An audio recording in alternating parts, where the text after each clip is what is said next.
이재명 후보가 박완주 의원의 제명, 최강욱 의원의 성희롱 의혹 등의 논란이 불거졌는데 국민의힘의 이준석 대표가 성상납을 받은 거 아니냐라는 의혹을 제기하면서 역공에 나섰습니다. 이재명 후보의 이야기 들어보시죠.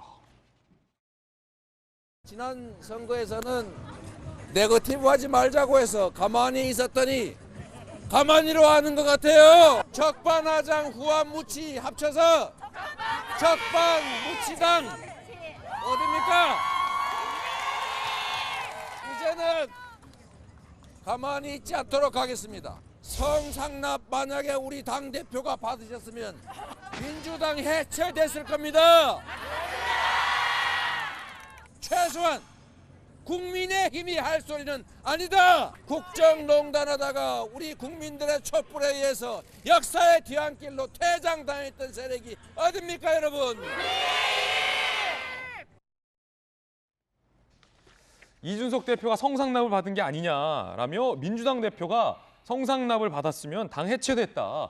송영길 대표든 윤호중 비대위원장이든 성상납 받은 게 있으면 민주당은 해체됐을 것이다. 라는 강한 역공과 비판의 메시지를 냈습니다. 박 전 비대위원장도 우리는 엄중 처리했다라고 목소리를 높였습니다. 함께 보시죠.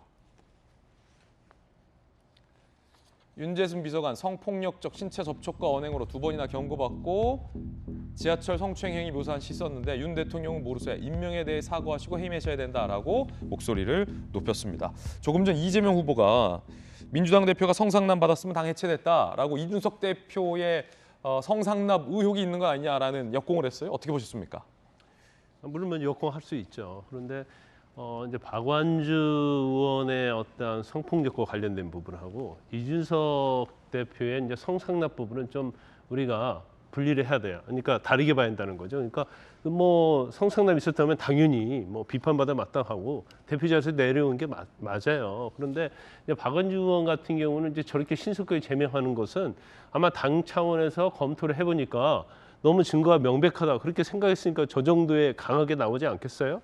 그렇지만 이준석 대표 같은 경우에는 사실 굉장히 이제 오래전 일이긴 하지만 이거에 대해서 아직 당에서도 마찬가지로 이제 확정된 게 없는 것 같아요. 더군다나 이 문제를 제기한 사람이 이준석 대표 굉장히 감정이 좋지 않는 측에서 제기한 내용이기 때문에 이 부분은 좀 다르게 봐야 한다 저는 이렇게 볼 수 있고, 그런데 이재명 후보가 개항을해 선거에 출마를 하고 출마 이후에 하는 이런 행동들을 보면 대선 후보로서는 좀 적절하지 않는 측면이 저는 있다고 봐요. 물론 본인의 어떤 네거티브랄지 이런 것들은 할 수가 있겠지만 좀 약간 정도를 좀 넘어선 그런 부분을 좀 하고 있지 않는가.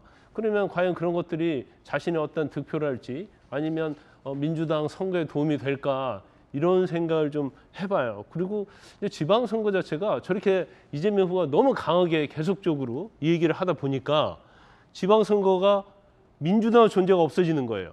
그래서 언론의 스포트라이트도 이재명을 가고 이재명이 한 얘기, 후보가 한 얘기 하나하나가 다 언론에 보도되다 보니까 정책도 실종되고 다른 후보도 눈에 보이지 않는 거예요. 그래서 이제 저런 방식의 선거운동이 과연 민주당에 도움이 될까? 오히려 마치 대선전으로 돌아가서 정말로 비호감적인 그런 것들이 계속 다시 드러내고 갈등과 분열을 부추기는 이런 상황으로 가고 있지 않는가 심히 염려스럽습니다. 손정희 변호사님, 이거 국회의원들과 관련된 성 의혹을 국회의원들에게 맡겨놓으니까 이 뭐가 뭔지 잘 모르겠어요. 이준석 대표 성상납 받았는지 안 받았는지 명쾌하게, 강민진 전 대표에게 실제로 성폭력이 있었는지 없었는지 어느 정도 수인지 당이 입단속했는지 안 했는지, 박완주 의원은 아니라고 부인하고 있잖아요. 근데 민주당에서는 제명을 했는데 이거 사실관계 여부, 최강욱 의원 자기는 절대로 그 말 안 했다고 하는데 들은 사람 수룩빽빽 이런 거 다 이거 수사해야 되는 거 아닙니까 차라리?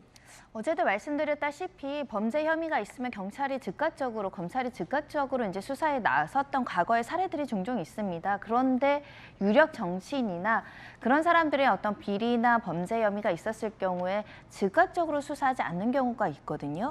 어떤 눈치를 보는 것인지는 모르겠습니다. 그런 눈치가 아니라 시스템상 좀 어려운 구조장에 문제가 있을 수 있습니다. 성범죄는 일단 피해자 진술을 먼저 들어야 되기 때문에 그게 제대로 되지 않으면 수사가 좀 진척이 안 되는 경우에 한 한계가 있긴 하지만 그럼에도 불구하고 드러난 현재 진행되는 사건에 대해서는 증거인멸 가능성이 있지 않겠습니까? 그런 부분에 있어서 신속하게 수사를 해야 된다는 말씀을 드리고요. 이제 저희가 성인지 감수성을 굉장히 중요하게 여기는 사회에 도래했다라고 보입니다.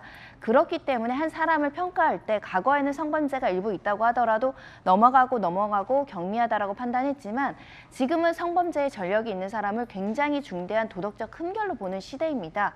그런 만큼 의혹을 제기하고 그 의혹이 제대로 된지에 대해서 실체관계를 정확하게 파악하는 게 중요하다라는 점을 말씀드리고 이준석 당대표 문제도 대선 후보 과정에서 국민의힘의 당 내부의 여러 가지 이제 갈등 관계라든가 권력 다툼에서 나왔던 문제거든요. 예. 그리고 그때 여러 가지 보도를 통해서 뭐 증거가 있다, 증인이 있다, 이런 구체적인 정황이 있다라고 보도가 되다가 대선이 끝나고 싹 사라졌습니다.